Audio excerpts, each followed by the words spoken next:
Muy buenas tardes a todos. Soy Rubén Burgés, soy el secretario de prensa de la Unión de Suboficiales Castrenses Argentinos. Le damos la bienvenida a esta casa virtual de los suboficiales castrenses.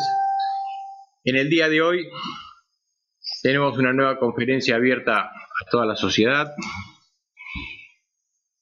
El tema es crimen organizado, cibercrimen, lavado de activos y terrorismo. Contamos con la presencia de los expositores de hoy, con el licenciado y magíster Mariano Corvino. Él es licenciado y magíster en Relaciones Internacionales, fundador de la consultora Mente Internazionale, director de la diplomatura en política de lavado de activos, cibercrimen, de la Universidad de Ciencias Empresariales y Sociales, la UCES. Es miembro del Departamento del Área de Seguridad y Defensa en IRI La Plata. Cuenta con 3 posgrados en la Unión Europea, en la Universidad de Bolonia, en Buenos Aires, y un posgrado Prevención del Lavado de Activos y Financiación del Terrorismo en la UBA. Su currículum es muy extenso. Voy a darles el currículum de Maximiliano Scarimbolo. Él es licenciado en Tecnologías Aplicadas a la Seguridad. Cuenta con especialización en ciberseguridad, Ciberleón, España. Centro Hemisférico para los Estudios de la Defensa William Perry, Políticas de Ciberseguridad en las Américas, Análisis Estratégico y Desarrollo de Políticas Cibernéticas, Washington, Estados Unidos de América. Diplomatura en la Universidad Carnegie Mellon de Estados Unidos de América. Academia Internacional de Aplicaciones de la Ley en San Salvador. Docente en la UTN, docente en el Instituto Superior de Seguridad Pública del Gobierno de la Ciudad de Buenos Aires y docente en el Instituto de Seguridad Pública del IUCE. Acompaña como docente a Mariano en la diplomatura de Políticas de Lavado de Activos y Cibercrimen en la Universidad de Ciencias Empresariales y Sociales en la UCE. Les doy la bienvenida. Les aviso que el señor Maximiliano Scarimbolo se tiene que retirar 18:45 porque tiene otro compromiso institucional y no lo podía postergar. Así que le doy la palabra a Mariano Corvino para que le damos la bienvenida. Comience la disertación. Gracias, bueno, muchísimas gracias. Bueno, en primer lugar, te agradezco, Rubén, por la invitación y especialmente a la Unión de Suboficiales Castrenses Argentinos, bueno, por permitirnos en este día conversar con ustedes junto a mi colega y amigo, el licenciado Maximiliano Scarimbolo, para poder ir a esta charla. Antes de comenzar y darle la Maxi, quisiera hacer un breve resumen sobre los diversos temas que abordaremos hoy y que hacen referencia especialmente al crimen organizado transnacional, como son el narcotráfico, el cibercrimen, el ciberterrorismo, el tráfico y trata de personas, la corrupción y obviamente el nexo infaltable que existe entre estos con el lavado de activos. Sin dudas van a coincidir en que el crimen organizado es un fenómeno mundial contemporáneo que trasciende fronteras mediante las tecnologías y la globalización y que estas manifestaciones más severas del crimen organizado transnacional son, además de las actividades terroristas y el tráfico de drogas, las que ha identificado las Naciones Unidas y donde hace referencia a los delitos transnacionales que generalmente involucran actores y actividades que afectan a más de un país. Algunas de estas categorías, como para entrar en tema, incluyen a las dos actividades que recién mencioné y agregaría el cibercrimen, las armas de fuego, los medicamentos adulterados o fraudulentos, la trata de personas, el tráfico de migrantes, el delito marítimo y la piratería, el lavado de activos, como mencioné en su momento, la fauna y el crimen forestal. Obviamente podemos agregar la corrupción, el soborno de funcionarios públicos, el fraude de seguros, infiltración de negocios legales y el robo de arte y algunos objetos culturales. Es sin duda el crimen organizado transnacional hoy en día un problema de índole, como digo, transnacional, que crea vínculos a través de las fronteras y supera entonces esas diferencias culturales, lingüísticas y geográficas que a través de la globalización se han diversificado, permitiendo que estos bienes ilícitos que son obtenidos en un continente puedan ser traficados a través de otro y finalmente comercializados en otro distinto a los que lo antecedieron. Iniciamos entonces por el cibercrimen y el ciberterrorismo, debido a que Maximiliano debe retirarse. Así que, Maxi, te escuchamos. Gracias por acompañarme. Bueno, gracias Mariano. ¿Qué tal? Buenas tardes. Bueno, aprovecho en agradecerle a todos a través de Rubén y a esta unión de suboficiales castrenses.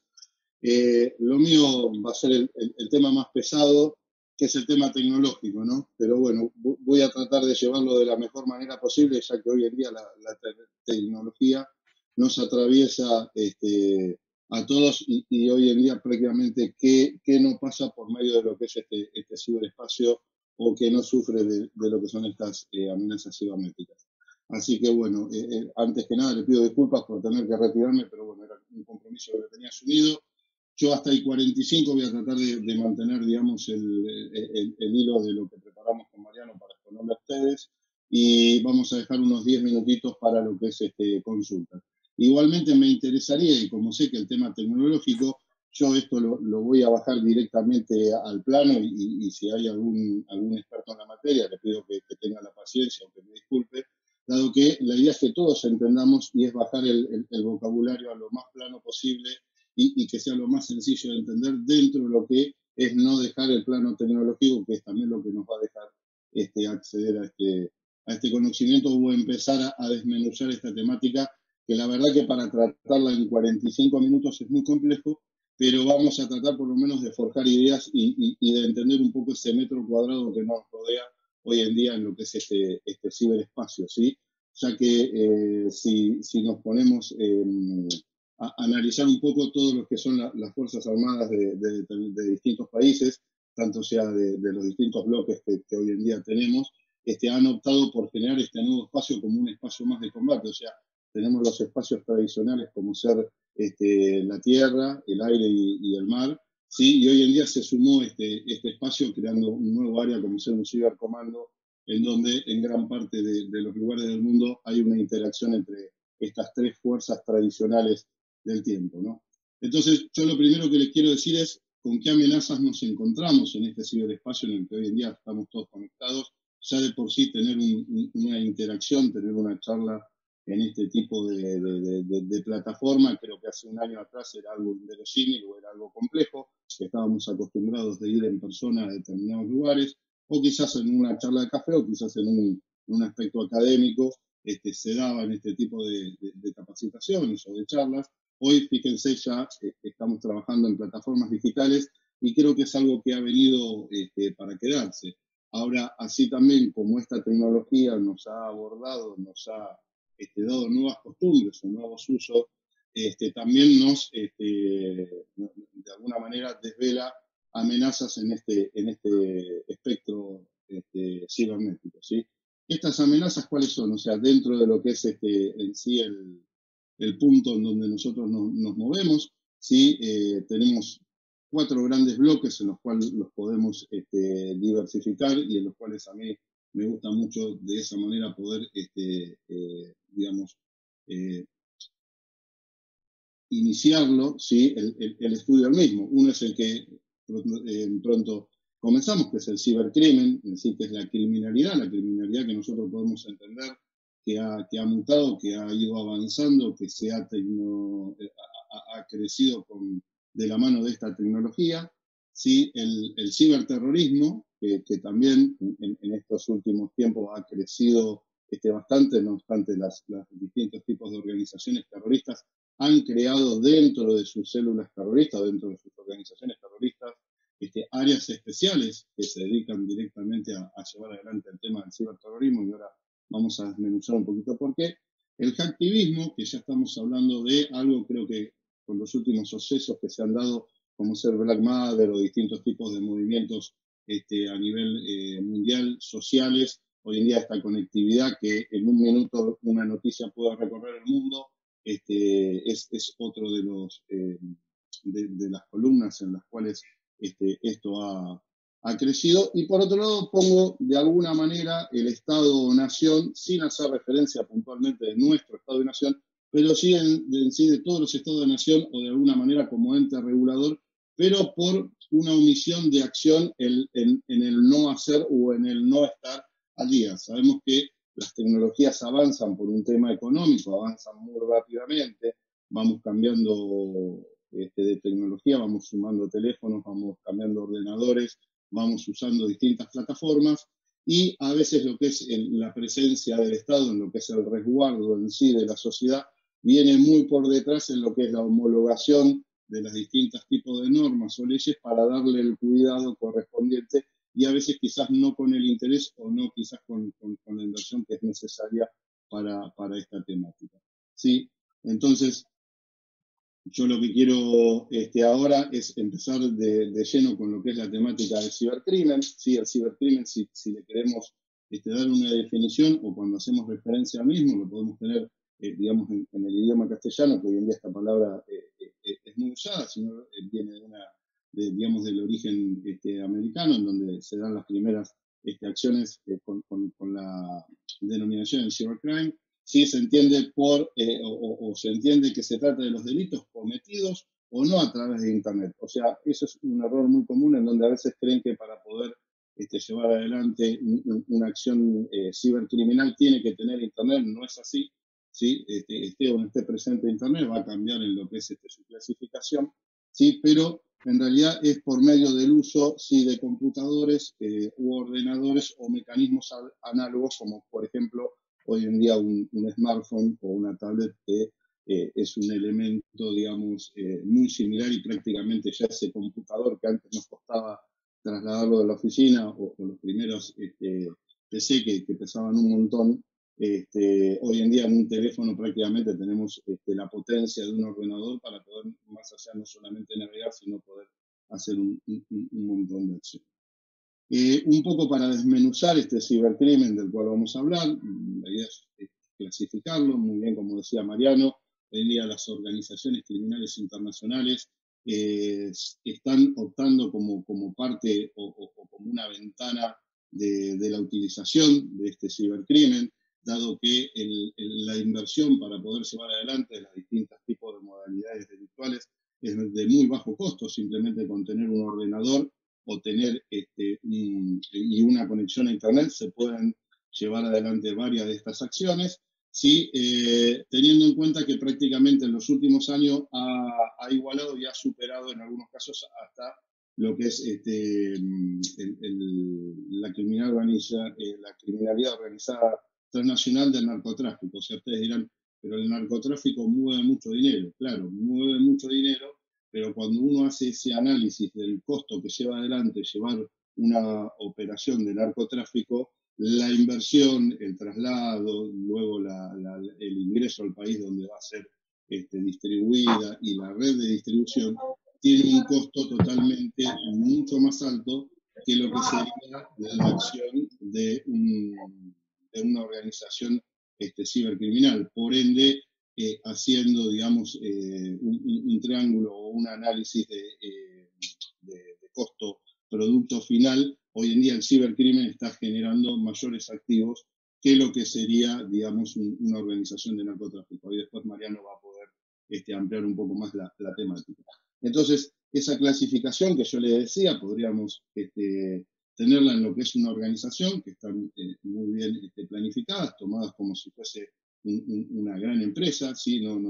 Imagínense que necesitan de determinados tipos de capacidades y conocimientos tecnológicos, por ende, no es lo que estamos acostumbrados quizás a un cartel en donde a veces es quizás más burdo o por decirlo de alguna manera no tan calificado en el nivel de gente que trabaja dentro de esa organización. Después tenemos obviamente las acciones individuales o de pequeños grupos que también se encuentran dentro de esta clasificación. Luego podemos encontrar también dentro de estas grandes maneras de clasificarlo el cibercrimen en sí como uso, en donde en realidad yo utilizo un ordenador, utilizo el Internet o utilizo los distintos tipos de dispositivos análogos para llevar adelante un fin, que el fin no termina siendo, digamos, un activo dentro de digamos, de estos potenciales o de esta tecnología, y sí cuando lo utilizo como un fin, ¿sí? Como por ejemplo cuando vimos hace poco en el país, tuvimos una acción de ransomware, que después vamos a ver en detalle, en donde se utilizó, se encriptó información y se pidió un rescate de esa información. Entonces yo ya no solamente estoy utilizando este ordenador como herramienta de trabajo para llevar, de trabajo, perdón, ¿no? la aseveración, pero bueno, lo estoy utilizando como herramienta para llevar adelante la acción criminal, sino que también el fin criminal es valerme del pago de un rescate. Luego lo vamos a encontrar también como la búsqueda de activos en la red, o sea, yo utilizo no solamente el dispositivo, sino que busco estos activos en la red, que puede llegar a ser información, la cual yo después pido un rescate por su liberación o por la no publicación de la misma, pero también como generador de activos. Y ustedes me dirán, pero ¿cómo puedo generar un activo criminal dentro de la red?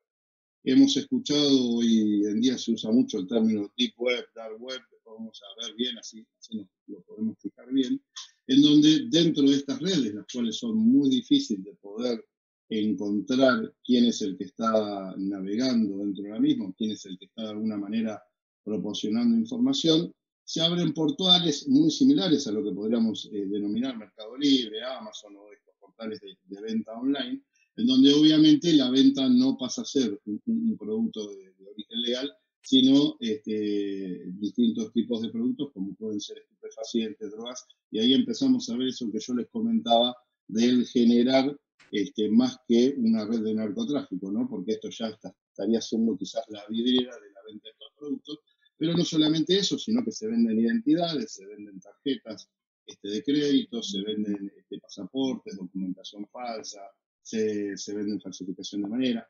En gran parte de todo esto hay una gran realidad, que hay un 80% de falsement o de alguna manera de falsedad en toda esta publicación, en donde uno termina comprando, pagando, llevando adelante una transacción y después no recibe nada, es un cuento del tío o una estafa, pero sí hay un 20% comprobado y hace poco, si alguno estuvo viendo los medios, se ha generado entre Europol y el FBI americano se ha llevado adelante una operación muy grande en donde se ha podido desbaratar una banda que vendía tanto en Europa como en Estados Unidos a través de lo que es dark web, distintos tipos de elementos, obviamente no legales. También hay mucho de misticismo en decir que hay sicarios, venta de órganos, trata de mujeres y todo.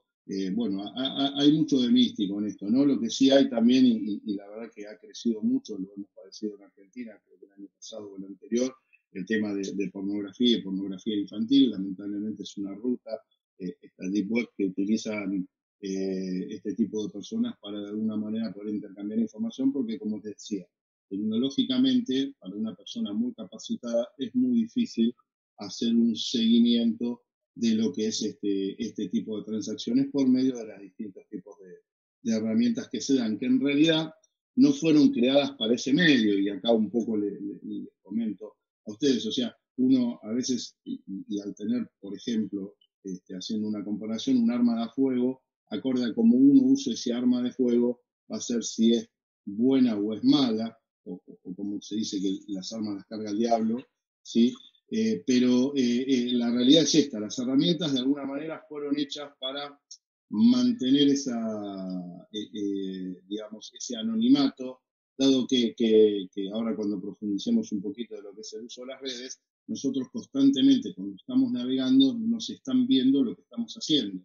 No sé si alguno de ustedes quizás en algún momento puso a buscar, no sé, algo en Villa Gesell o buscar algo en una ciudad balnearia y automáticamente a los pocos minutos le aparecieron 50 o 200 propagandas relacionadas con esa temática y uno dice, pero ¿cómo puede ser? Bueno, eso es obviamente que cuando algo es gratis en lo que es Internet o en lo que es tecnología, el producto es uno, ¿sí? Entonces, yo esos buscadores que tengo, Gmail o las distintas aplicaciones que me dicen que son gratis, siempre están de alguna manera analizando mis consumos. ¿Para qué? Para después esos consumos o esos gustos que yo tengo, tratar de alguna manera de venderlo a potenciales clientes que ofrecen ese tipo de consumo. Bueno, como les decía, y volviendo al hilo de lo que les estaba explicando, estas herramientas fueron hechas para que uno pueda navegar tranquilamente y no sufra esa invasión de su privacidad. Obviamente, los criminales y criminales avanzados en nivel de tecnología han visto la beta en estas herramientas y la utilizan para tener su privacidad o de alguna manera pasar desapercibidos dentro de lo que es el uso cotidiano de estas redes, ¿sí? Bueno, luego de que les hice un poquito una clasificación de lo que sería el cibercrimen, yo les quería comentar un poco que este ciberespacio, y para que ustedes tengan idea de dónde se están moviendo, es un lugar en donde no hay fronteras, o sea, no hay una manera de determinar, yo estoy conectado acá, ustedes por lo que escuché están conectados en distintas partes del país, hay gente que veo que está conectada de otros países. Esto no es una frontera, el ciberespacio no marca una frontera, es una conectividad donde los servidores normalmente están distribuidos en distintos puntos del mundo y no queda un registro, de alguna manera no hay como poder realizar un parámetro estándar de desde dónde o hacia dónde me estoy conectando. Nosotros, por ejemplo, en Argentina, nuestra conexión al mundo, de alguna manera para ampliarle la información, como sabrán, el 98% de lo que es la conectividad se da por medio de cable, no hay un satélite, no es un tema inalámbrico, sino que es un tema de cable, en este caso fibra óptica, más que cable vidrio, si lo queremos llamar así, y se da el ingreso en lo que es la zona de las Toninas, de la zona de la provincia de Buenos Aires. Hasta hace poco tiempo teníamos 5 cables, ahora tenemos 7 cables que nos conectan al mundo. Entonces el 98% de nuestra conectividad entra por ese lugar y se distribuye en el resto del país. Entonces, como les decía, esa conectividad, esos servidores, las empresas grandes como Google, como Yahoo, de estos buscadores que nosotros normalmente salimos a buscar información, tienen el resguardo de sus servidores en distintos puntos. ¿Por qué? Porque ya no queda como fue en un momento cuando inició este Internet y este ciberespacio, que estaba todo centralizado quizás en Estados Unidos o en algunas ciudades de Europa. Entonces hoy en día hay distribuidos servidores y hay un poquito de cada información en distintos lugares. Entonces, no tenemos fronteras, no tenemos una regulación a nivel mundial. Hoy en día lo único que hay a nivel mundial es el convenio de Budapest, el cual ya quedó bastante obsoleto, ya se está trabajando en la ONU en la digamos, articulación del nuevo convenio Budapest II, en donde ya está habiendo un quiebre y se está generando, y esto en un momento cuando lo planteábamos con Mariano me miraban todo como bicho raro, como que estaba planteando una cosa ilógica, el tema de la partición de Internet, ya prácticamente es un hecho, ustedes lo habrán escuchado, lo habrán visto, hace poco tanto Rusia como China ha hecho sus pruebas de una desconexión global total y trabajar dentro de sus fronteras. Esto hace un poco, marca, si queremos, una similitud con lo que fue en su momento la cortina de hierro. Acá hay una realidad, en algún momento esta Internet va a estar dividida en dos, no quiere decir que no esté conectada, pero sí va a haber puentes, y esos puentes son los que de alguna manera, digamos, estas distintas sociedades van a generar sus filtros para decir qué consumo acepto desde fuera y qué consumos no acepto desde afuera. El año pasado en la conferencia de León, Carlos Álvarez, el responsable de ICANN, es el que le asigna las direcciones a nivel mundial a todas las páginas web, ya lo habló, ya lo dejó acertado de que en muy poco tiempo van a haber 2 o 3 Internet, en donde uno va a tener que elegir. ¿Se acuerdan cómo era en un momento cuando teníamos distintas normas en los televisores, donde teníamos PAL-N, PAL-M, NTSC, y esto lo que hacía era variar el protocolo y ese protocolo a mí me dejaba acceder a determinados canales o a determinados contenidos? Bueno, eso es un poco lo que es esta nueva partición de Internet que se viene y que con esto de la pandemia y esto de la hiperconectividad se está adelantando y mucho. Estos ataques o estas acciones de cibercrimen normalmente no son con atribuciones, obviamente. Nadie diría yo estoy delinquiendo, acá estoy, como se suele dar cualquier otro tipo de acción criminal, ¿sí? Dado a estas herramientas que le comentaba de poder ser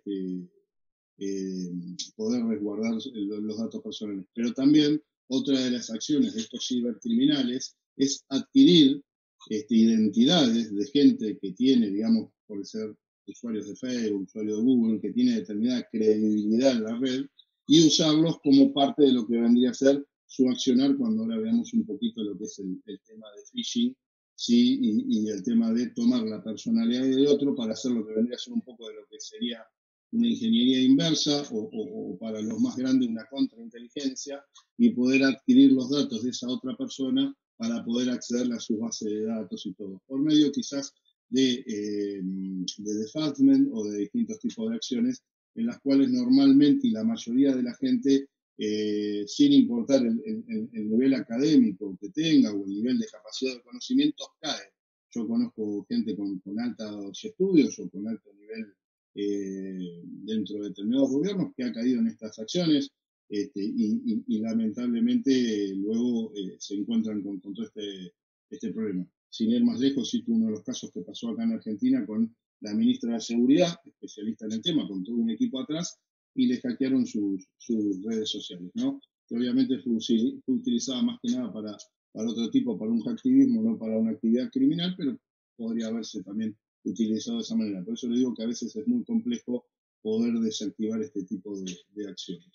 Este tipo de accionar se da de forma muy dinámica, es constante porque es por decirlo, una empresa, un negocio que genera y que constantemente está levantando activos, por ende es muy rápido, va cambiando, cuando medianamente se va detectando una acción, automáticamente salta a otra nueva o se va dando otro tipo de modalidad.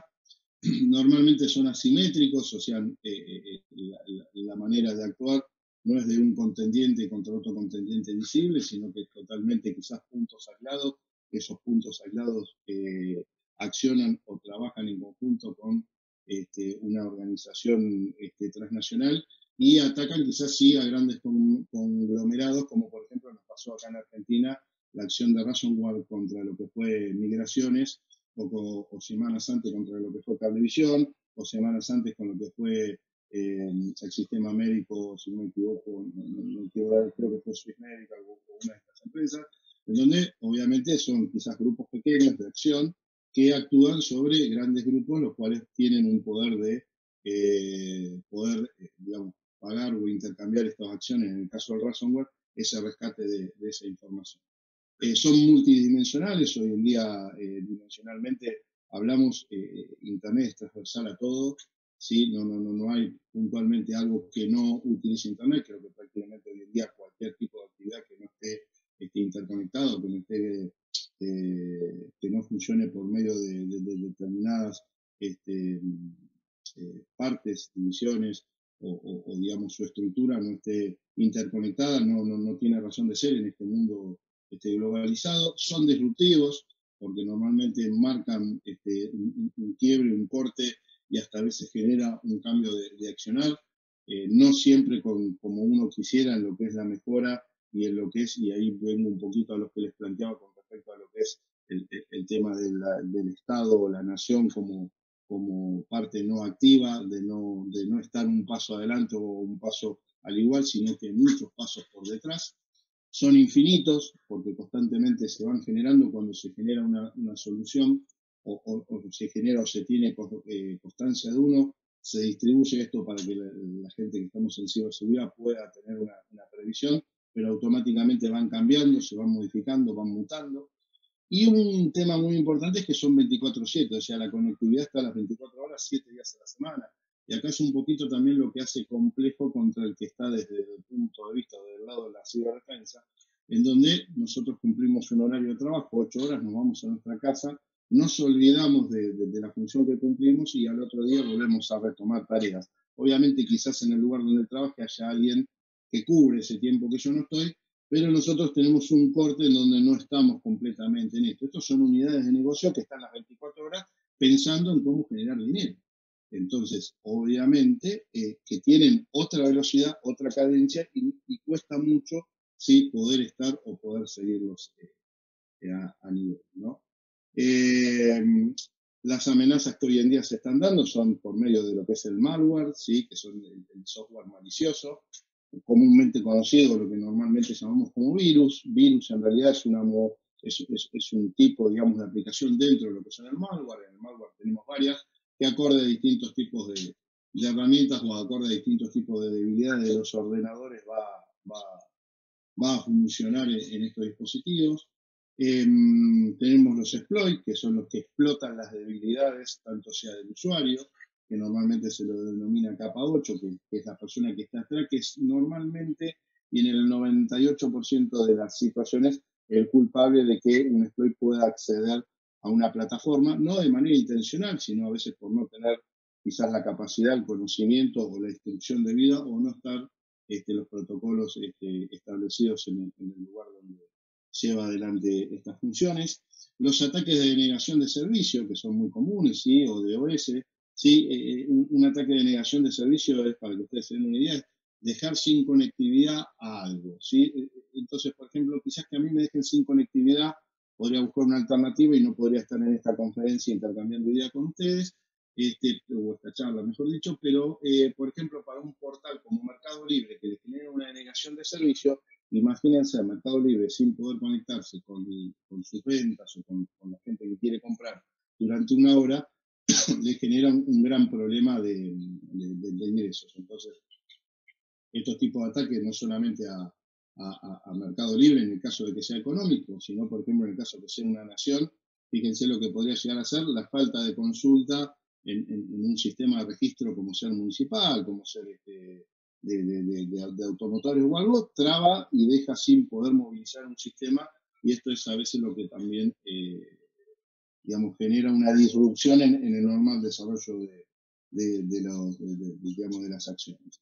El phishing es el que más creció, el más lo habrán escuchado, lo habrán leído, es el que más ha crecido en esta última pandemia. El phishing es un trabajo de ingeniería social en donde trato yo de alguna manera, como ser pescador en inglés, de pescar algo de información por parte del usuario, haciéndome pasar o de alguna manera violando su credibilidad para yo después poder o usar esa identidad que obtuve o esos datos que obtuve, como por ejemplo datos de una tarjeta o datos de una cuenta, ir y hacerme de ese email. Y después tenemos, bueno, amenazas persistentes avanzadas, que ahí ya estamos hablando de temas puntuales y que se asemeja o va un poquito más a lo que sería el ciberterrorismo. Esto para que ustedes se den una idea, todos estos tipos de ataques sí tienen un ciclo de vida, sí, en donde hay toda una preparación. En la mayoría de los casos no es algo espontáneo y que se decide, uy, hoy vamos y ataquemos a esto, sino que tiene toda una preparación previa, una obtención del acceso. A veces se trabaja sobre empleados, se le busca la vulnerabilidad al empleado, y a ese empleado luego con el acceso de ese mismo se puede acceder, o si no, se le trata de buscar al perímetro de ciberseguridad, por decirlo así, las vulnerabilidades por donde se puede acceder, sí, quizás haciendo algo de phishing, como les comentaba, con alguna aplicación. Luego se genera una creación de persistencia, una creación de reconto de datos, de análisis del proceso. Luego se lleva adelante la ejecución en sí de la acción, para luego eliminar y dejar fuera de contexto los rastros que pueda haber dejado este atacante dentro de esa organización. Esto normalmente se denomina kill chain, ¿sí? o cadena de ciberataque. ¿Qué modalidades van a encontrar o qué modalidades se utilizan? Phishing, sí, que es las que le comenté, el trashing, búsqueda de basura que a veces dejan las empresas o dejan en ordenadores o a veces en papeles, ataques de fuerza bruta, ataques de autenticación. Los ataques normalmente de fuerza bruta son los que estoy constantemente poniendo una clave hasta que la clave me da con la correcta. Hoy en día seguimos cometiendo el error en gran parte de toda la comunidad tecnológica en usar admin 1234, o usar mi nombre, o usar mi fecha de nacimiento. Esas son las formas más vulnerabilidades, ¿sí? La forma de ser más vulnerable, perdón. Man in the middle, ¿sí? Persona en el medio, que lo que hace es tomar de alguna manera ese cable o esa conexión inalámbrica, escuchar lo que pasa de un lado o del otro, tomar parte de esa información y con esa información después modificarla, ¿sí? Y poder acceder a distintos tipos de activos.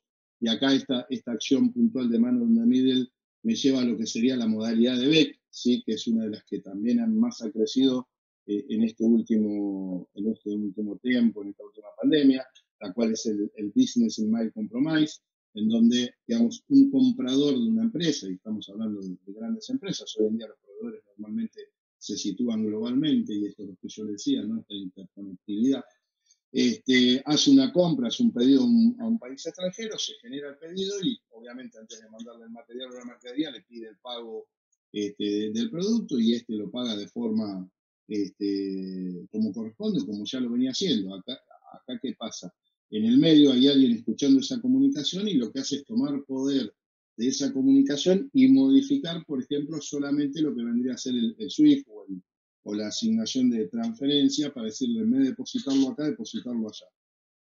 El empleado normalmente peca de ser algo totalmente mecánico y no hace quizás las consultas pertinentes y hace la transferencia al otro banco. Ahí es donde el cibercriminal se hace el dinero y claro, a la empresa nunca le lleva la transferencia, nunca manda el material y quizás el empleado 30 días después, que era lo que estaba esperando el material que le llegue, no le termina de llegar y ahí es donde se empieza a hacer las averiguaciones y obviamente ya con el tiempo que pasó es muy complicado conseguir los logs.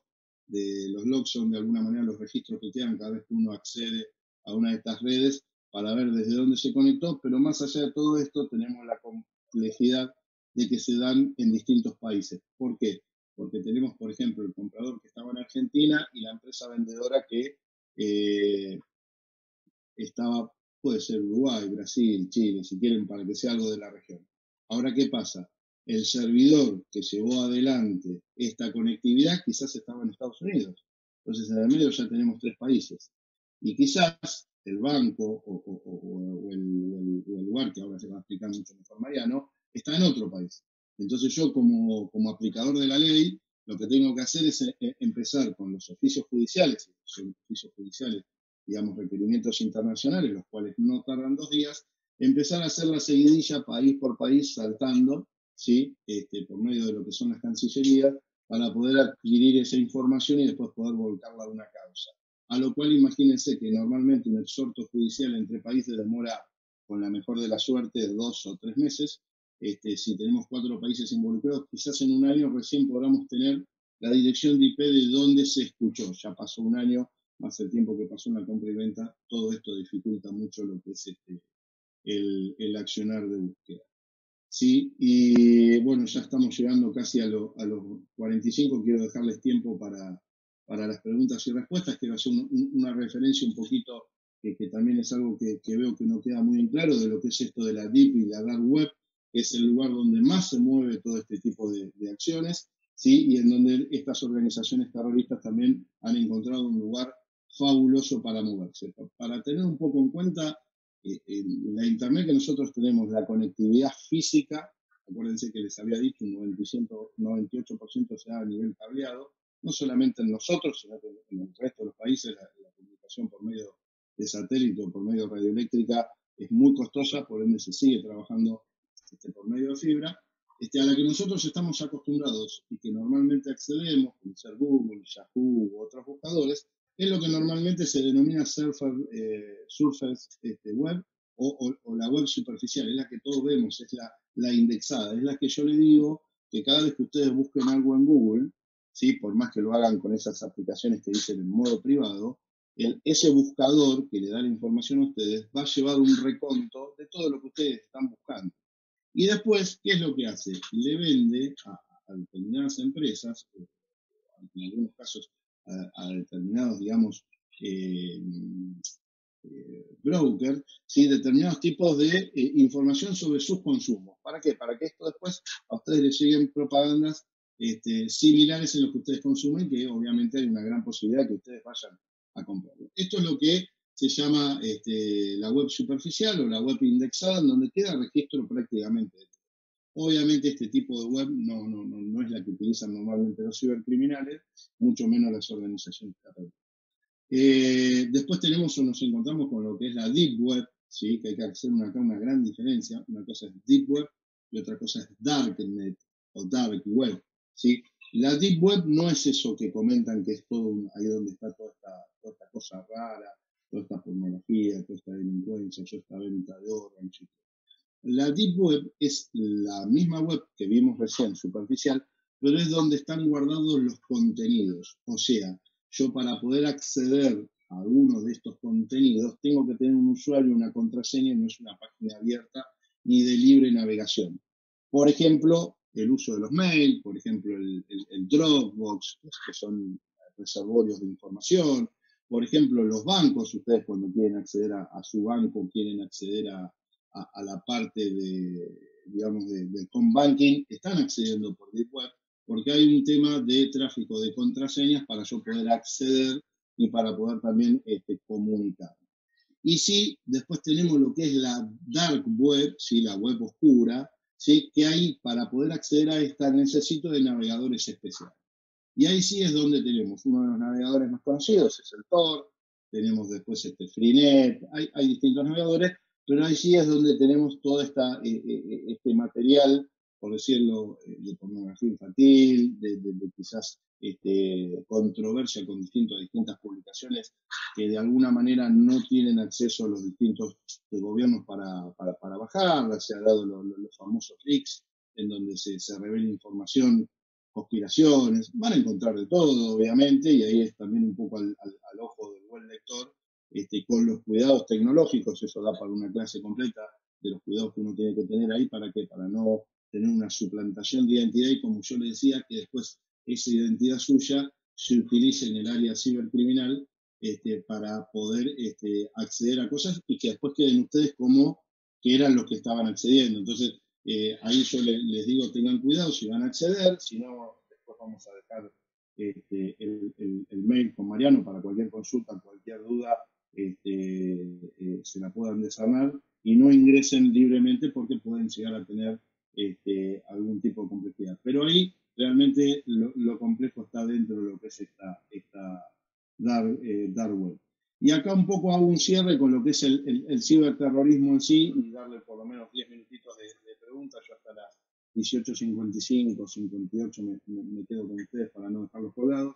Es un poco entender esto del ciberterrorismo. La cibercriminalidad ha abordado mucho dentro de lo que es este trabajo. Entonces, hoy en día estas organizaciones terroristas, y más que nada, si nos ponemos a ver un poco los que han leído ISIS, ISIL o el Estado Islámico, ha perdido su poder de captar dinero por medio de cuando perdió sus territorios, tanto en Mosul,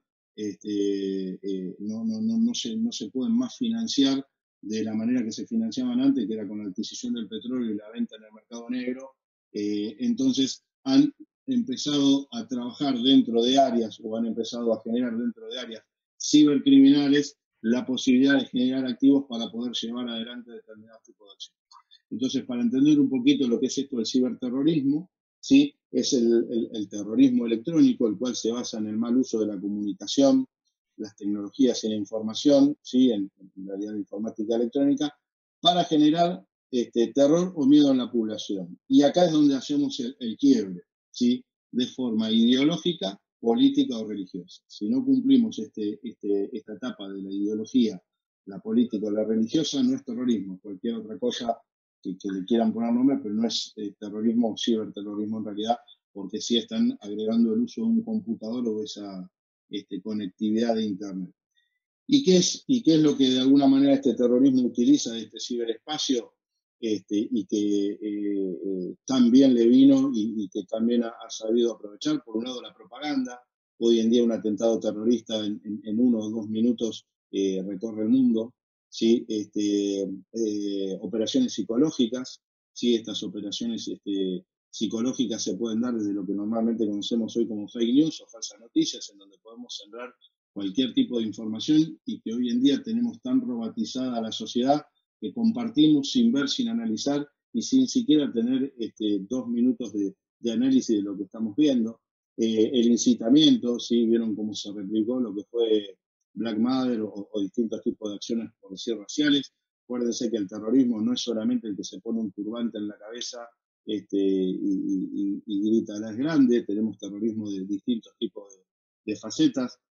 Tenemos acá en Argentina grupos sectos terroristas, tenemos en Latinoamérica, tenemos en el mundo. No nos cerremos solamente al terrorismo yihadista, ¿sí? El reclutamiento, el reclutar nuevos actores o llevar adelante nuevo tipo de acciones, también por medio de estas redes sociales, por medio de videojuegos, por medio de cualquier tipo de interactividad en el espacio cibernético, da la posibilidad de empezar a generar ese reclutamiento, asimismo avanzar un escalón en lo que es la radicalización, ¿sí? El financiamiento del mismo. Mariano ahora les va a comentar un poquito cómo por medio de criptomonedas o criptoactivos, mejor dicho, sí, dado que el término criptomoneda no es lo que corresponde, sino que es criptoactivo, pueden llevar adelante financiamiento sin necesidad de estar moviendo dinero o sin necesidad de quedar expuestos, ¿sí?, en lo que es ese traspaso de dinero. ¿Sí? La búsqueda de información, ¿sí? Hoy en día es muy fácil, por ejemplo, para seleccionar un posible objetivo, adquirir desde la foto, los perímetros, la planimetría, las vulnerabilidades, todo. Inteligencia, se hace mucha inteligencia por parte de las organizaciones terroristas, pudiendo acceder a lo que es las redes sociales. Fíjense que hoy en día prácticamente todo el mundo vuelca su información a estas redes sociales, un gran error. Y por otro lado, la comunicación, ¿no? Intercambiar información, y no solamente esto, sino, por ejemplo, hasta dar directivas y dar órdenes. ¿No se acuerdan una de las situaciones, de los casos que se vieron en lo que fue, y estamos hablando del año 2001, las Torres Gemelas? Parte de lo que fue la coordinación del atentado se dio por medio de mails, pero no por medio de mails enviados de una casilla a otra, porque si no habrían sido detectados, sino escribir un mail y dejarlo guardado en la casilla de no enviados, cosa que otro con la misma clave accede a ese mail y puede leer lo que el otro escribió, y así poder seguir una comunicación sin necesidad de despegar y de enviar ese mail. Hoy en día, con lo que es WhatsApp, Telegram y los distintos tipos de plataformas, es mucho más fácil comunicarse. Y acá, bueno, yo les quería hacer un poco un cierre a todo esto, ¿sí? Y como vemos, las organizaciones criminales como los grupos terroristas se están adaptando a la nueva situación, no siendo nosotros capaces de adaptarnos tan rápidamente en este nuevo terreno para poder combatirlos.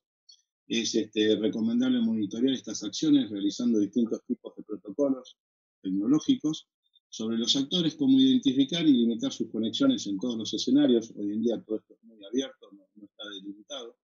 Generar métricas y parametrizar sus actividades, esto es importantísimo. Gran parte hoy en día de las actividades privadas no generan una denuncia de un defacement o de algún tipo de criminalidad por prestigio, por miedo de perder clientes. Por ejemplo, los bancos nunca denuncian si tuvieron una estafa, absorben el riesgo, absorben el costo.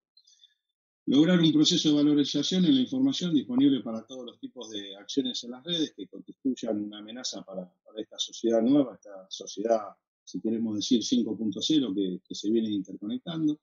Y verificar las actividades de desinformación y sobreinformación, como así también los programas o proyectos de captación y radicalización de nuevos integrantes, no solo criminales, sino también en modalidad de terrorismo, por como les dije, que no solamente tenemos que tener en cuenta ese terrorismo yihadista, sino que hay varias actividades terroristas que pasan desapercibidos dentro de actividades criminales. Así que bueno, Rubén, yo creo que con esto, no sé si fui muy rápido, traté de en 45 minutos, una charla que nos podría haber llevado un día entero. Quedo abierto a preguntas y respuestas de todo lo. Gracias por escucharme, y espero no haberlos aburrido, ¿no? Tengo un pedido de palabra ahí de Diego Banzini. Preguntas, por favor. Hola, buenas tardes. Una pregunta: ante la complejidad que es el sistema, nosotros vemos que en la legislación argentina, con respecto a lo que es la lucha contra el cibercrimen, el ciberdelito, tenemos la ley 26.388, que lo que hace es modificar en alguna forma algunos puntos del Código Penal. Sin embargo, no tenemos, y alguna otra par de normas que están relacionadas, como la protección de datos individuales, etc. Pero no tenemos una norma específica, como sí lo tiene, por ejemplo, la lucha contra el narcotráfico, como la 27.377. ¿no le falta a la Argentina una normativa que sea específica y que, ¿cómo puedo decir? Una normativa específica como la del narcotráfico, que tome todo eso y no solamente modifique el Código Penal? Totalmente, Diego. Bueno, antes que nada, buenas tardes, gracias por la pregunta, excelente pregunta. Y sí, pero acá tenemos un gran problema. Yo te puedo asegurar, hace un tiempito que estoy en la temática, trato mucho con gente que está en la parte de justicia, y también con la operatividad misma que pasa quizás con un fiscal o con un juez. Entonces nos encontramos con este problema. La justicia sabemos que siempre va por detrás de lo nuevo. Imagínate que esto tecnológicamente va avanzando cada 6 meses, algo que podemos hablar hoy, quizás dentro de 6 meses ya quedó obsoleto. Con lo que le cuesta a veces a la justicia poder legislar, pasemos a la parte del legislativo, ¿no? Que es hacer una presentación, hacer digamos, un análisis de todo esto y poder mejorarlo. Lo que se hizo hasta el momento en realidad, y ojo, no es que tiro palos solo para Argentina, sino a nivel prácticamente internacional, es parche sobre los códigos penales establecidos. Acuérdense que el Código Penal nuestro es centenario. Ahí ya tenemos un gran problema. Se ha adaptado y en gran parte lo que se hace es, hay delitos puntuales que por más que uno lo haga por medio de un ordenador, ¿sí? El robo es robo, por más que lo haga por medio del sí, o quizás, por decir el hurto, habrá o no habrá violencia, violé o no violé una contraseña. Sí, se trata de adaptar y se trata de pactar día a día. La idea desde que, digamos, tiene digamos, la fuerza de aplicador de esa ley o de llevar adelante eso, es el pedido constante, por un tema, por una actualización. Pero esa actualización también tiene que ser de alguna manera lo suficientemente, y acá quizás no sé bien el término, por decir, ajustable a cómo se vaya generando, porque si no, el año que viene tendremos que estar sacando una nueva normativa o una nueva corrección. Así que sí, en Argentina estamos muy lejos de esto. Es muy difícil las herramientas que uno tiene para poder llevar adelante esta lucha con el cibercrimen. Y por otro lado, el gran problema es lo que te decía del tema de la internacionalidad. Yo te aseguro que en el momento que nosotros tengamos quizás una legislación vigente, la cual tenga una fuerza para poder ir de lleno, se nos va a complicar ir con los grandes grupos o con las grandes organizaciones transnacionales. ¿Por qué? Porque hoy en día el convenio de Budapest queda obsoleto, no se está avanzando, hay muchas trabas en la ONU, por temas, ¿no? Obviamente, cada uno tiene su punto de vista, es muy difícil generar algo a nivel global, y lo que vamos a sufrir es esto, porque yo puedo unir el delito, puedo ir tras del delito siempre y cuando se haya realizado dentro de mi país. Ahora, cuando, por ejemplo, como te comentaba, un servidor lo tenés en Estados Unidos y el proveedor, quizás que fue el que es parte del defacement o de la estafa, está en Uruguay, ¿dónde llevo adelante todo esto? Yo quizás el Código Penal argentino esté actualizado, pero después me tengo que someter o a la jurisprudencia internacional o tengo que ir al Código americano. La verdad que el Departamento de Justicia de Estados Unidos coopera mucho, es uno de los mayores interesados, y después bajar a Uruguay y ver si tengo la suerte de que Uruguay es un país que tiene algún convenio conmigo. Si no, me encuentro con que caigo en, por ejemplo, lo que sucede acá. Muchos de todos estos servidores están en la zona de África o en distintos países de África, lo cual es muy difícil tener no te contestan directamente y caen vos sabés que cuando se te corta la línea de prueba, queda, digamos, en saco roto, por decirlo así.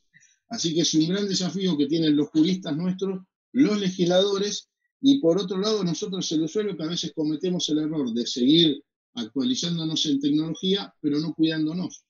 Porque nosotros le compramos teléfono a nuestros chicos, nos compramos teléfono a nosotros, pero nunca miramos realmente hasta dónde o qué o cómo nos cuidan esas empresas que nos venden esos teléfonos a unos costos altísimos.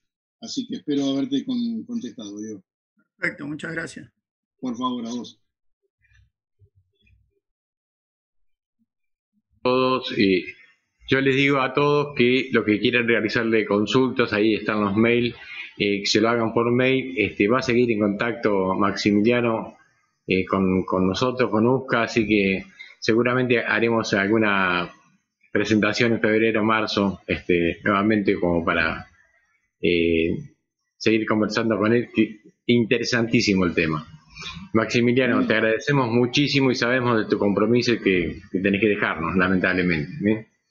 Buenísimo, Rubén. La verdad les agradezco a todos, como hoy en un momento en la previa a esto charlaba con Rubén. Yo en el año 90 fui o ingresé en la vieja escuela de suboficiales Sargento Cabral en el arma de comunicaciones. Después, bueno, fui cambiando de distintas, digamos, profesiones. Así que me siento muy, muy, muy honrado poder estar en este grupo. Les dejo las puertas, el mail abierto para cualquier tipo de consulta. No tomen como una consulta no la tomen como una consulta tonta o algo, desármense. Yo trabajo mucho en tratar de mejorar nuestro metro cuadrado, porque si entre nosotros no mejoramos nuestro metro cuadrado nos come la delincuencia o la ciberdelincuencia. Así que no duden en escribir un mail, quedo abierto a cualquier necesidad. Agradezco a Rubén, agradezco a la unión, y la verdad que un honor y un placer después de tantos años poder reencontrarme con camaradas de armas que como le decía él, mi corazoncito es verde olivo. Así que mil gracias Rubén, mil gracias Mariano por invitarme a compartir con vos esta charla. Bueno. Gracias. Mariano. Bueno, chao Maxi, nos vemos, hablamos. Te agradecemos, Maxi. Bueno, me la dejó difícil y vamos a arrancar al revés para que se luzca él en estos temas que son de más actualidad, obviamente, el cibercrimen.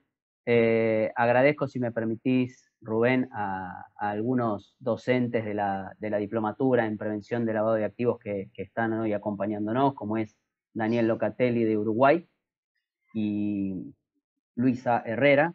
Así que les agradezco por estar también hoy, más allá de todos los presentes, y Santiago, a quien conozco personalmente y sé que está escuchándonos desde un poquito lejos y el horario cambiado. Bueno, como decía, luego de esta excelente exposición de Maximiliano, me toca continuar a mí, que era por donde íbamos a empezar, pero debido al compromiso de Maxi, invertimos los tiempos. Yo les pido, más que nada, que anoten el mail, sobre todo para alguna consulta, por el tiempo, Rubén. No quiero extenderme más allá de las y 40 porque tengo realmente otras cosas que atender. Como todos saben, estamos justo en el final entonces del año y le di la oportunidad de poder estar acá, pero realmente no quiero ser maleducado y poder explayarme lo más posible. Pero si tienen alguna pregunta muy, muy puntual, que por favor me la acerquen, sobre todo por mail, así puedo contestarles como es debido. Bueno, ahora bien, ¿qué podemos vislumbrar de esto del crimen organizado transnacional? Que es lo que yo iba a hablar un poquitito en el día de hoy, ¿no? Porque cada vez incursiona en más negocios legales, que se mezclan evidentemente con actividades ilegales, lo cual dificulta aún más su combate. Ahora bien, sin dudas, este rápido crecimiento del fenómeno y la gravedad que demuestra parece haber sobrepasado la capacidad, a mi entender, de respuesta de los estados. Y más aún en los tiempos que estamos viviendo, donde lamentablemente estamos ante una situación donde se hace foco en salvar vidas y mantener los sistemas de salud en condiciones, con la capacidad suficiente, además, para poder lograrlo. Pero, retomando, digamos, con el tema del Estado en sí, y creo que han reaccionado con lentitud a esta nueva realidad. ¿Por qué? ¿Por qué hago hincapié, digamos, en esta lentitud? Bueno, porque lamentablemente es muy complicado que todos los estados se pongan de acuerdo en cómo accionar y combatir al crimen organizado transnacional, teniendo hoy, como bien decía, otras prioridades, y más allá de que el mundo cuenta con convenciones que han unificado criterios, que lamentablemente para buscar consenso el tiempo que se demora es demasiado. Y obviamente mientras el mundo busca ese consenso, el crimen organizado avanza. Ahora bien, teniendo entonces en cuenta que el crimen organizado nunca se estanca, sino que se adapta a nuevos delitos, esto lo que ha permitido y permite en estos tiempos es que las redes criminales puedan volverse más flexibles. Y la oportunidad que brinda esta globalización, proporcionándole, yo diría, la apertura sin precedentes en comunicaciones, en negocios, en finanzas, en traslado de personas, que obviamente hoy en día está mucho más acotado, en el traslado de activos, permite que esos bienes ilícitos que son obtenidos en un continente puedan ser traficados, obviamente, a través de otro y finalmente comercializados en otro distinto a lo que antecedieron. Ahora bien, yo pienso y los hago reflexionar conmigo. Como sabemos, obviamente el crimen organizado se distingue por su motivación, que es principalmente económica. Y sin dudas esta apertura de la economía que se da alrededor del planeta y sobre todo esa dinámica en el comercio ha facilitado su expansión sin ninguna duda. Es por esto que a medida que las actividades e intereses de estas organizaciones se han vuelto globales, yo diría que han comenzado a establecer esas alianzas estratégicas con otros grupos delictivos. ¿Para qué? Y bueno, para acceder a esos nuevos mercados y aprovechar esas habilidades criminales que no tienen en su lugar. Esto obviamente ustedes sabrán, antes no era así, era mucho más sencillo ubicar, por ejemplo, a las mafias en distintas regiones. Pero esas regiones eran bien identificadas. Por ejemplo, se sabía que la Cosa Nostra se ubicaba en Sicilia, más allá de que obviamente algunos se ubicaron en los Estados Unidos. Por otro lado, la Camorra en Nápoles, la Ndrangheta en Calabria, sí, que fue obviamente originalmente una rama de la Cosa Nostra, y la Sacra Corona Unita, que se ubicaba en Bari, se ubica, y que vendría a ser en la región, para que ustedes se ubiquen, de la Apulia, ¿no? Y esto lo digo solo por nombrar algunas de las más conocidas de la mafia italiana, pero sabemos que existen mafias rusas, albanesas, chinas, japonesas, bueno, los cárteles de Cali, Medellín y obviamente los mexicanos. Ahora bien, a medida que estas actividades del crimen organizado se han vuelto más sofisticadas y más rentables, los medios que utilizan para lavar el dinero, que es otro de los temas que vamos a tratar de tocar en el día de hoy, obviamente también se vuelven mucho más afinados, diría yo. Y eso lo veremos un poquito más adelante. Ahora bien, antes de continuar con esto que vengo haciendo una hilación, quisiera hacer referencia al menos rápidamente a una diferencia que existe entre el crimen organizado internacional y el transnacional, porque seguramente muchos de ustedes han escuchado que hablan de crimen organizado internacional, transnacional, y muchos no sepan la diferencia. Y disculpen si alguno lo conoce, pero por mi rol siempre de docente uno tiende a aclarar estas cosas. Es internacional, obviamente, cuando el grupo criminal no trabaja únicamente en los límites de un Estado, sino que realiza esas actividades fuera de este. Y hago una salvedad, que lo hace con la ayuda de sus propios integrantes y además con recursos que se proveen en ese mismo lugar o que se envían desde donde se encuentra sentado ese grupo criminal. Ahora bien, por el contrario, es transnacional cuando la cooperación entre esos distintos grupos criminales que actúan, cada uno en un territorio conformado entonces con una red de administración de esos mercados ilícitos separadamente. Retomo simplemente luego este paréntesis para aclararlo, que si vemos entonces que las fronteras están abiertas y esta globalización y tecnología que han permitido a las personas comunicarse y obviamente mover fondos y bienes por todo el mundo con una mayor facilidad a la que estábamos acostumbrados antes, esto también ha traído como consecuencia que el crimen organizado transnacional aproveche esto. No es solamente para los negocios lícitos que se utiliza esta apertura, sino que se expande, yo diría, de manera exponencial en estos últimos años y donde algunos autores, yo diría que comentan que esto sucede porque el crimen organizado transnacional se aprovecha sobre todo de las naciones que tienen instituciones débiles. Y yo acá los haría reflexionar y pensar, yo no estoy tan de acuerdo con esto, sino como que, si ustedes piensan, en muchos de los países con instituciones fuertes, el crimen organizado también está presente. O sea que no es una condición única de esos estados con instituciones débiles. Ahora, en lo que sí puedo coincidir con algunos colegas es que con el tiempo, estos fenómenos simultáneos que otorga la globalización, hace que, por ejemplo, los grupos terroristas y los grupos del crimen organizado transnacional comiencen a depender de los mismos intermediarios y que en algunos casos, y lo aclaro muy bien, en algunos casos, las tácticas y técnicas y esos procedimientos que utilizan para llevar a cabo distintos tipos de crímenes se asemejen a la hora de realizar las actividades, al menos por ejemplo, y para no entrar en detalle en lo que respecta a flujos de dinero, ¿sí? Ahora, perdón si voy muy rápido, pero trato de abarcar todos los temas que tengamos o que podamos ver en este rato.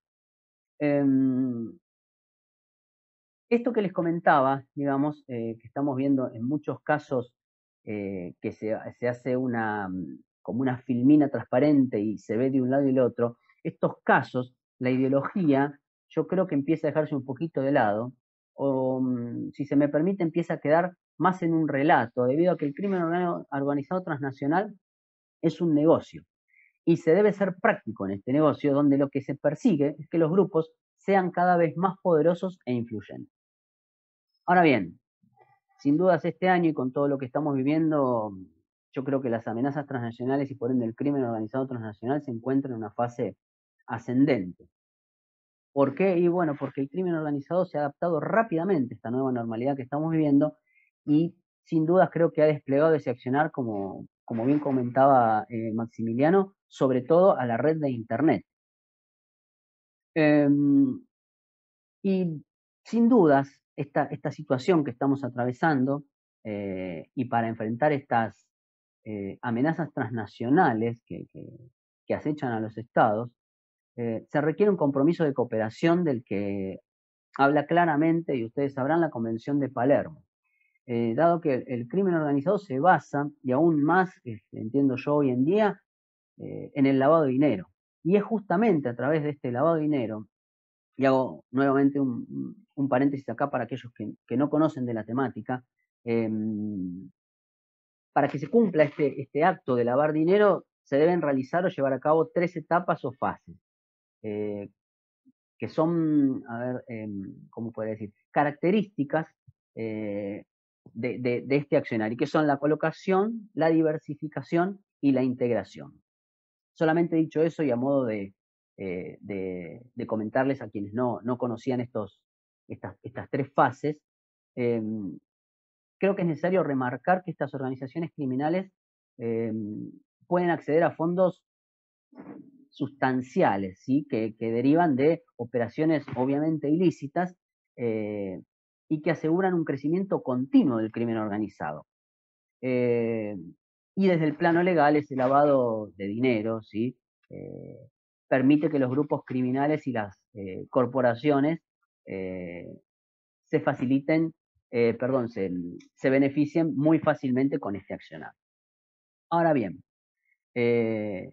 hago una aclaración más, que es que no siempre el crimen organizado imperiosamente debe lavar todo el dinero que va recaudando de sus actividades ilegales, porque gran parte, ustedes sabrán, de sus negocios se realizan en negro, ¿sí? No hay facturas ni un detalle a presentar a las autoridades.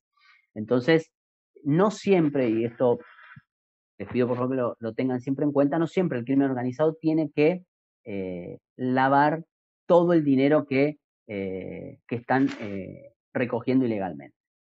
Ahora bien, aclarado esto, a mí me gustaría remarcar que las sociedades y las economías se enfrentan obviamente a muchísimos desafíos causados por esta pandemia, ¿sí? que estamos atravesando, pero como estamos viendo, y esto lo repito, el virus no es el único peligro en esta crisis que estamos viviendo socioeconómica.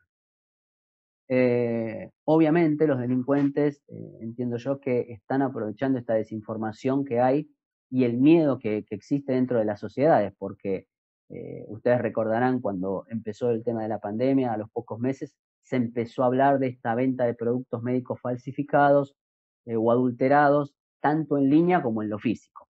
Y se está hablando ahora, hace muy poquito tiempo, de que ahora que empiecen a circular las vacunas, la distribución tiene que estar muy bien protegida, porque obviamente el crimen organizado puede estar al acecho para intentar no solo hacerse esas vacunas, sino obviamente para su reventa y utilización para su propio provecho. Ahora bien, como les comentaba, esto que se ha infiltrado el crimen organizado en el sector de salud ya viene desde hace un tiempo. Se ha metido en ese sector, se ha metido en el suministro a cadenas farmacéuticas. Hay muchísimos documentales donde se ve la cantidad de remedios adulterados que se entregan. Así que esto no es nuevo, como yo comentaba. Y obviamente empiezan a intentar desviar fondos públicos para una respuesta, yo diría, más efectiva ante este gran problema que estamos viviendo y que está poniendo obviamente las vidas en riesgo. Y que si lamentablemente la gente por desesperación puede querer hacerse de estas vacunas adulteradas o que no tengan ningún efecto, como suele a veces pasar, estamos, yo creo, ante un problema muchísimo más grave. Ahora bien, ¿qué representa este crimen organizado en este momento para las economías que están tan oprimidas, ¿no? Porque estos bloqueos que han realizado los estados y estas estrictas medidas de cuarentena, yo creo que han afectado gravemente, y seguramente ustedes compartirán conmigo, porque esto es algo de todos los días, a las pequeñas y medianas empresas, que lamentablemente, cuando esto empiece a recuperar, se van a enfrentar, entiendo yo, importantes dificultades financieras. Creo que estos grupos de crimen organizado ya están creando una dependencia en esas empresas, o bueno, directamente diría yo que están asumiendo ramas enteras del negocio, ¿no? Se han hecho del negocio y ahora lo manejan ellos, y lo han logrado no solo con préstamos blandos y de buena forma, sino ustedes saben que a través de extorsiones. Así que lamentablemente vamos a estar ante un panorama futuro, yo creo, bastante malo. Y que obviamente además les va a permitir continuar lavando el dinero. Y bueno, lamentablemente esto que yo les estoy diciendo es cierto, entiendo yo, que además de que varios estados están asignando grandes sumas de fondos públicos, como ustedes tienen conocimiento, para contrarrestar estos efectos económicos de la pandemia, lamentablemente ustedes sabrán que no todos los estados cuentan con la misma capacidad para ayudar, y es por eso que el crimen organizado está ocupando esos lugares que el Estado no puede llegar. Ahora bien, yo creo sin dudas que es importantísima en la actualidad que las instituciones puedan asegurar que esos fondos públicos se administren correctamente, obviamente para que tengan el efecto deseado, que es ni más ni menos que ayudar a la sociedad durante estos tiempos difíciles que estamos atravesando. Y entiendo que sin dudas la implementación de políticas públicas para combatir el problema se vuelve primordial en este contexto. Quizás en otra oportunidad, Rubén, podamos contar con la licenciada en Antropología y Ciencias Políticas, Luis Herrera, que nos está acompañando, que es especialista en estos temas, ya que además cuenta con una maestría en políticas públicas, así que sería bueno que en algún momento ella pueda participar para ver cómo ha trascendido durante este año las políticas públicas para contrarrestar lo que estamos viviendo y cómo ha sido abordado para evitar también la incursión del crimen organizado en este tema. Ahora bien, esto que estamos hablando del crimen organizado, desde que aparecieron las transacciones bancarias, obviamente se ha ido perfeccionando y también se han perfeccionado esos métodos para lavar dinero. Si obviamente a los métodos tradicionales con los que contábamos añadimos este fenómeno del que hablaba Maxi, de Internet, y seguramente todos ustedes, por las buenas o por las malas, lamentablemente en este tiempo han escuchado hablar infinidad de veces del home banking, del cyberbanking, del phishing, del ransomware y de un montón de otras palabras que quizás hasta este momento no conocían y que con el advenimiento de esta pandemia se nos han venido encima. Realmente el uso de Internet ha realizado o nos ha dejado una enseñanza diferente y veloz para todos en estos temas. Porque bueno, siempre los delincuentes, sus actividades criminales y obviamente los métodos para lavar dinero siempre, y es una frase muy trillada que habrán escuchado miles de veces, pero que es una realidad y que lo hablamos muchísimas veces con Maxi y con otros docentes de la diplomatura, siempre van delante de la ley, lamentablemente. sin duda yo entiendo que hasta el inicio de la pandemia el crimen transnacional estaba cada vez cada vez menos limitado por las fronteras físicas de los estados nacionales. Y es por eso que se necesitaba un esfuerzo internacional para contrarrestar el problema que hoy en día estamos atravesando. Porque además, desde que se inició esta pandemia, como les decía, la tecnología se ha vuelto esencial para todo, tanto para combatir como para el criminal para poder delinquir. Y esta masividad que da la Internet, como digo, se ha vuelto para los delincuentes esencial y los ha hecho expertos en ciertas técnicas que antes no conocían. Todos están al tanto que el crimen organizado tal y como se conocía y como yo hablaba de las mafias en el siglo pasado, si ustedes me permiten, obviamente que no es lo mismo. Si bien tienen esa estructura jerárquica que todos conocen, se han asemejado a empresas realmente transnacionales, con un orden, un trabajo y una pulcritud para llevar a cabo absolutamente todo y obviamente para pasar parte de ese dinero mal habido, como yo les comentaba, parte de ese dinero a lo que es lo lícito. Ahora bien, no para exaltarnos, porque esto es algo que ya, digamos, viene pasando hace tiempo. No sé si ustedes han visto o conocen que lamentablemente la región en la que vivimos, entiendo todos los que están acá, en esta charla, la región de América Latina, sigue contando con el nivel más alto de homicidio por cada 100.000 habitantes. Y lo que creo yo que es aún más preocupante es que estas estadísticas no bajan año a año, sino que vienen creciendo. Lamentablemente México está en los primeros lugares y después, bueno, se van alternando entre Colombia, Venezuela y otros lugares, pero lamentablemente tenemos esta tasa de homicidios tan preocupante. No sé, Rubén, si tengo tiempo, ¿sí? para comentar algo que me gustaría, más a modo de cierre, que escuchen sobre una nota que escribí hace un tiempo, que quizás les pueda clarificar alguna cosa y un poco para no aburrir tanto en lo técnico y más allá de todo, ya les digo, por el tiempo. Entonces, no sé si te parece y me permitís comentarles esto para distraerse un poco, que estamos casi sobre las fiestas. Lamentablemente no serán las mejores, obviamente por los temas que estamos viviendo, pero bueno. Esto sí se los voy a leer más que nada para que quede bien. Denme un minutito. Vale. Bueno, esta es una nota que yo realicé en mis comienzos. Yo escribo en varios lugares. Yo, como bien decía Rubén, yo pertenezco desde el año 2014 al Departamento de Seguridad y Defensa del Instituto de Relaciones Internacionales de La Plata. Escribo ahí desde hace ya 6 años y escribo en otros portales internacionales y donde a veces me dejan también. Entonces, esta es una nota que me gustaría compartir con ustedes para que nos distraigamos un poquitito.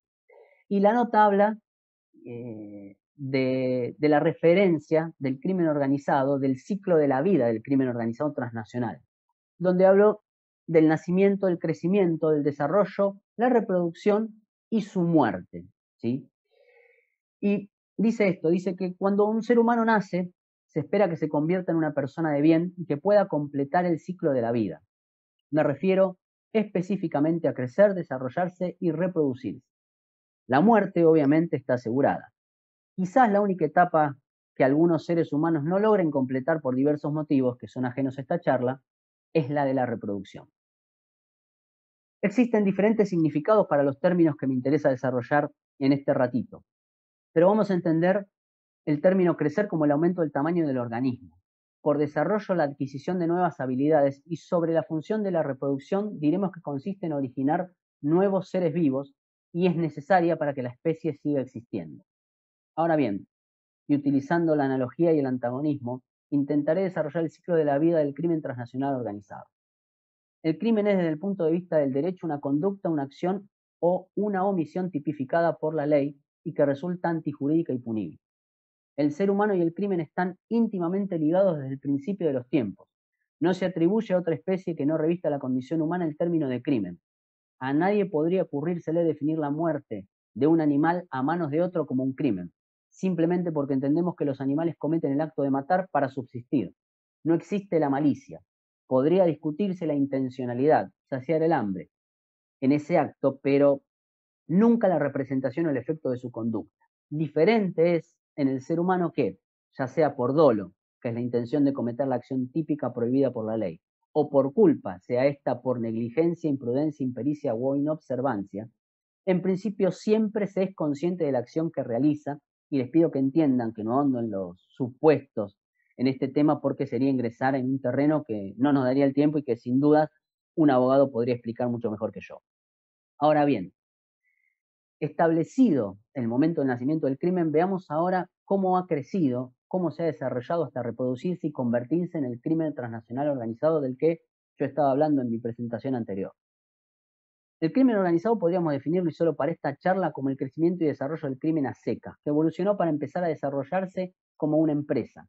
Este concepto de delincuencia organizada comenzó a ser de uso habitual entre los miembros de la Comisión del Delito de Chicago, una organización civil creada en 1919 por hombres de negocios, banqueros y abogados para promover cambios en el sistema de justicia penal a fin de hacer frente mejor al problema de la delincuencia. El crimen organizado podríamos remitirlo entonces a todos los criminales que no operan en aislamiento social completo y observar que les permitió generar y obtener un ingreso constante de la delincuencia. Como ejemplos podríamos citar la extorsión, el chantaje, las actividades ilegales como el tráfico de drogas, el juego, etc.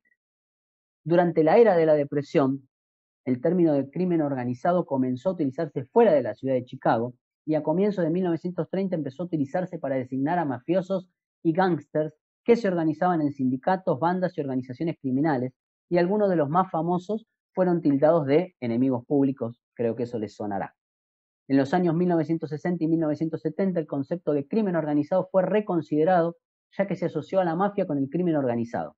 Es así como en el año 1970 se promulgó en los Estados Unidos la ley federal RICO, Racketeer Influence and Corrupt Organization, aunque esta verdaderamente no fue utilizada hasta casi una década después, exactamente hasta el año 1979.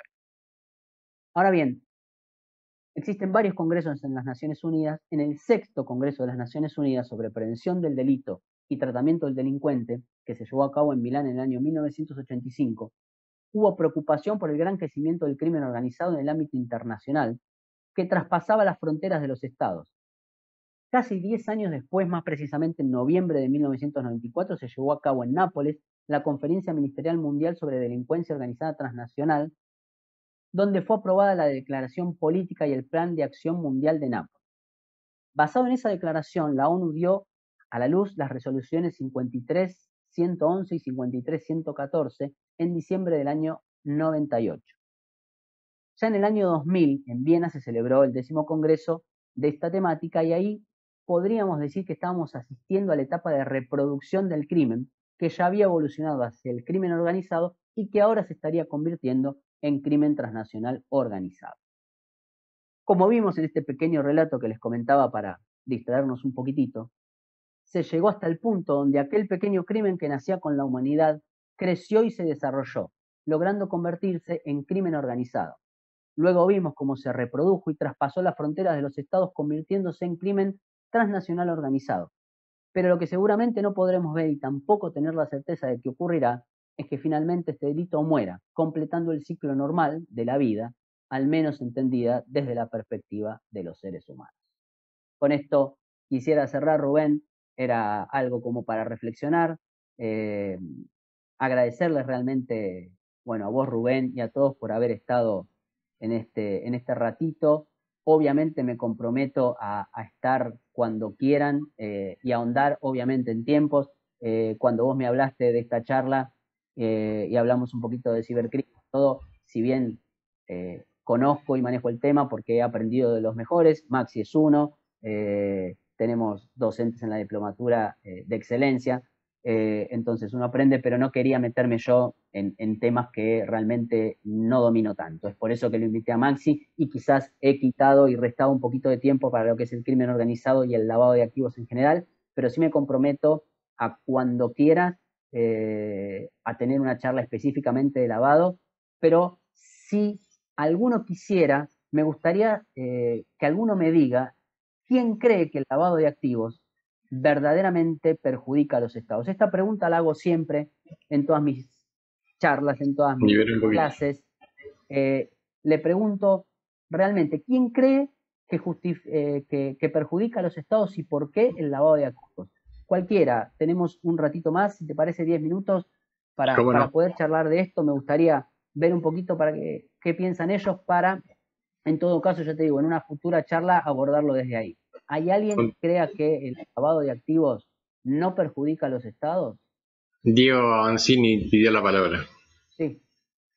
Hola, ¿qué tal? Buenas tardes. Yo estoy convencido que sí. Yo recuerdo que a principios de la década del 90, uno de los grandes carteles que operaba en Bolivia, a cambio de inmunidad le había ofrecido al gobierno boliviano pagar la deuda externa, que el gobierno no aceptó. Así que si uno tiene en cuenta la cantidad de dinero que dispone, en este caso lo que era el narcotráfico, pero parte de ese crimen, indudablemente sí lo afecta. Y más hoy en día, cuando el crimen organizado o el crimen transnacional está estrechamente ligado a otras actividades también, como es el terrorismo principalmente, el narcotráfico mismo, que también se alía con el terrorismo. Lo vimos en Colombia, se ve en México.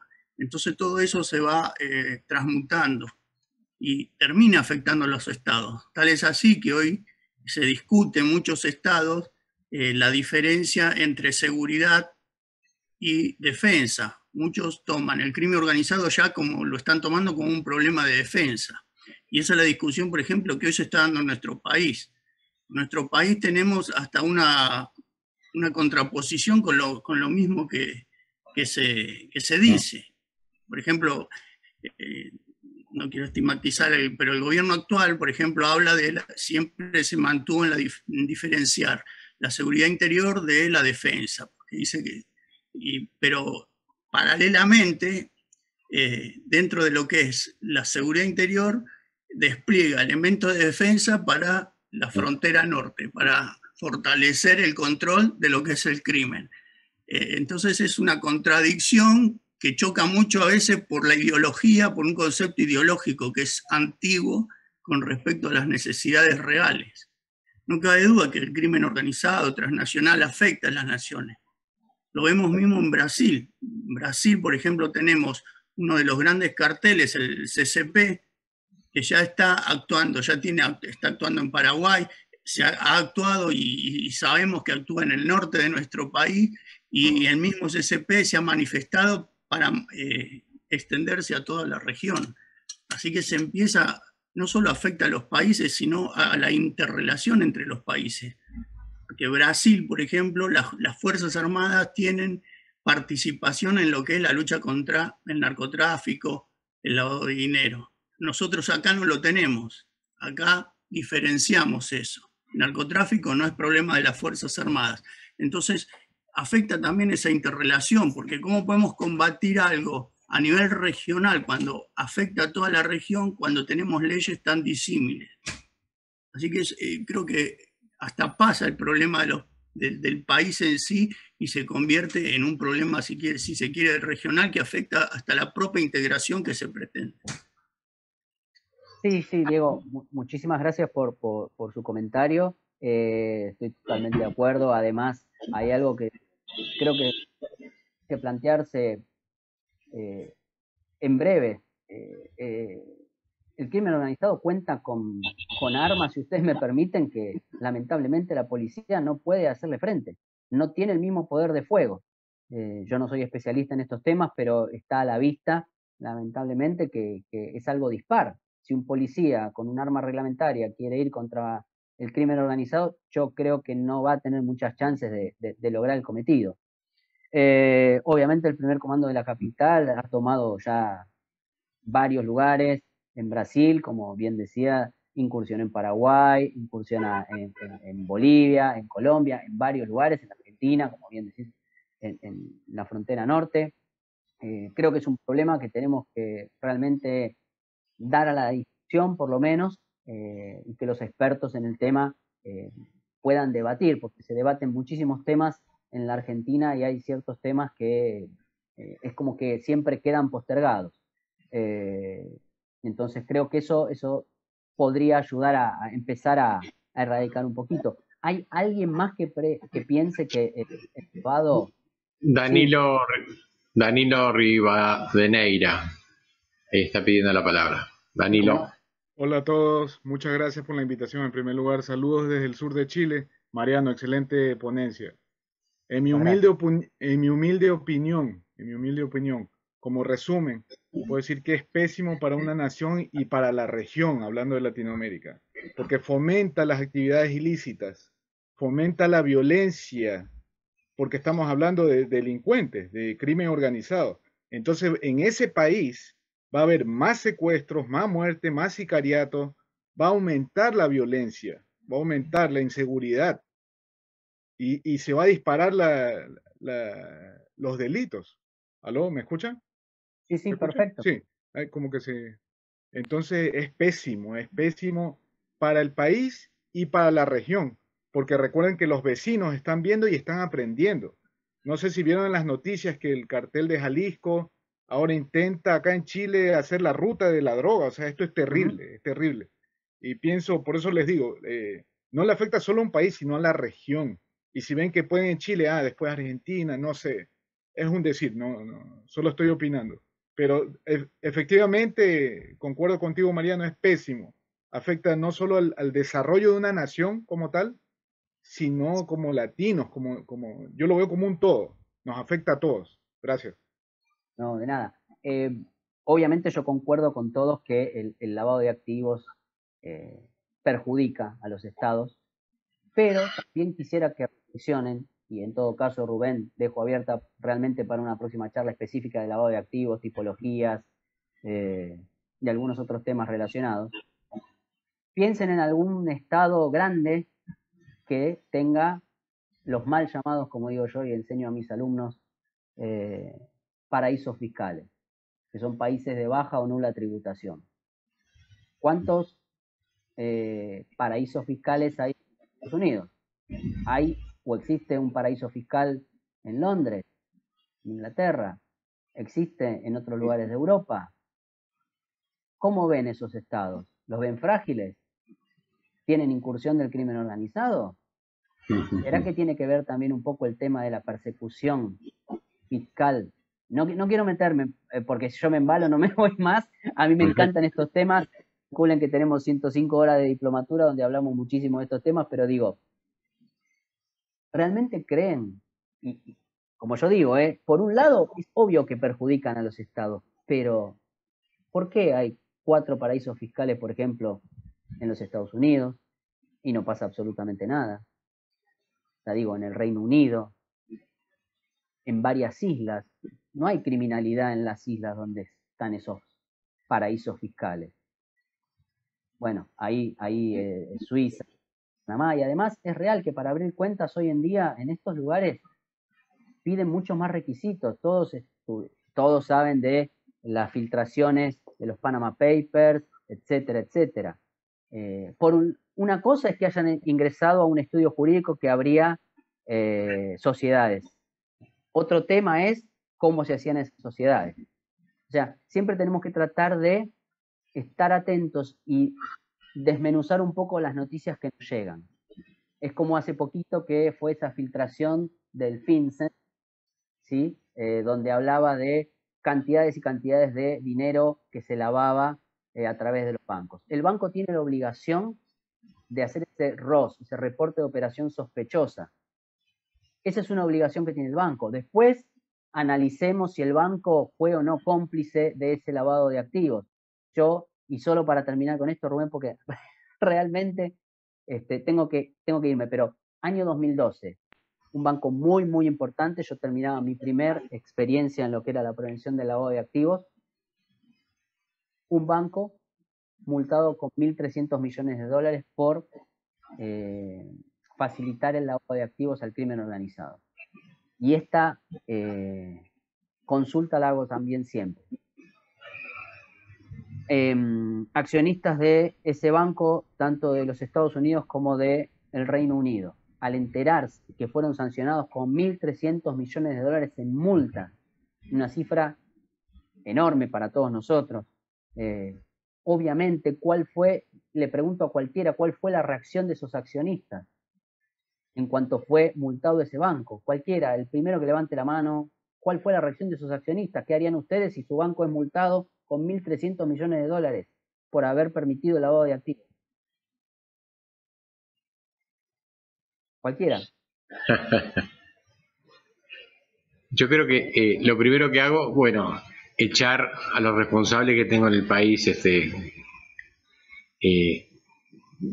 y después, bueno, irme del país quizás. Bueno, los accionistas de ese banco, contrariamente a todo lo que todos haríamos, en vez de ir por las acciones que hicieron, compraron más acciones. Porque si simplemente le han hecho una multa, van a seguir haciendo lo mismo. ¿qué pierdo? Sigo comprando, sigo apostando, y además no es el único banco, obviamente es un abanico de bancos, hay listas y listas de bancos que han sido multados. Pero bueno, es simplemente eso, lo dijo Guillermo, no lo dije yo, simplemente para, como digo, también un poco divertirnos, entre comillas, porque esto no es nada divertido, obviamente, al contrario, van muchas vidas en juego y eso es lo lamentable de todo esto, ¿no? Nosotros podemos divertirnos con el pasaje que yo les leí de una de mis notas, pero que en el fondo es eso, es el crimen organizado, cómo fue creciendo hasta convertirse en el crimen organizado transnacional. No lo pudimos parar, no lo pudo parar el mundo, ¿no? El tema es hasta dónde y hasta cuándo se van a comprometer los estados, o si es realmente imposible, porque a veces simplemente es preguntarse, ¿es realmente posible frenar el crimen organizado o es una utopía que tenemos todos y que obviamente trabajamos día a día, porque bajar los brazos sería lo peor que podemos hacer, pero ¿hasta qué punto o cuándo, o como yo digo, que los estados se dediquen a la seguridad, la salud y la educación? Porque si ustedes piensan, todo es privado además, todo, hasta la salud, la seguridad y la educación. Lamentablemente, todos los estados que dicen que el Estado está presente, yo les diría que reflexionen o hagan un breve punteo para una próxima charla y ver si realmente todos los estados están cumpliendo con eso. Y yo diría al contrario, que si no es así, que empecemos primero por la educación, luego por la salud y luego por la seguridad en todo caso. Pero fíjense ustedes, tienen alarma en sus casas, si pueden a sus hijos lo mandan a escuelas privadas, la salud si pueden es privada. Entonces, ¿de qué hablamos cuando decimos que el Estado está ahí presente y un montón de cosas? Me cuesta comprenderlo. Pero bueno, es eso. Tienen mi mail, cualquier pregunta pueden hacerla ahí a Mente Internacionales, que además es una página que los invito a visitar. Rubén, yo quiero agradecerte por haber pensado en mí para esta charla. Estoy a disposición para lo que necesiten. Escríbanme, simplemente ténganme un poquito de paciencia porque siempre uno está con muchas cosas, pero siempre respondo todo. Así que nada, Rubén, mil gracias. Les deseo a todos las mejores fiestas dentro de lo que se pueda en este año que hemos vivido, para ustedes y su familia, y espero reencontrarlos el año próximo, Rubén, cuando vos quieras. Gracias, Mariano Corvino. Es un gusto, un placer haberte compartido esta tarde con nosotros. Te prometo que primera semana de marzo vamos a hacer algo, pero internacional. Quisiera tener algún otro de los profesionales que hay aquí para compartir ideas, que creo que esto es lo que hace grande a todos los países, ¿no? El intercambio de ideas, el conocimiento. Así que estamos por finalizada la reunión, te agradezco mucho Y en nombre del presidente Juan Domingo Maldonado, te decimos gracias. Nos veremos el próximo año. Gracias a todos. Rubén. Muchas gracias, Rubén. Muchas gracias al presidente y a todos ustedes por haber compartido conmigo este tiempo. Muchísimas gracias y hasta luego. Un aplauso para todos.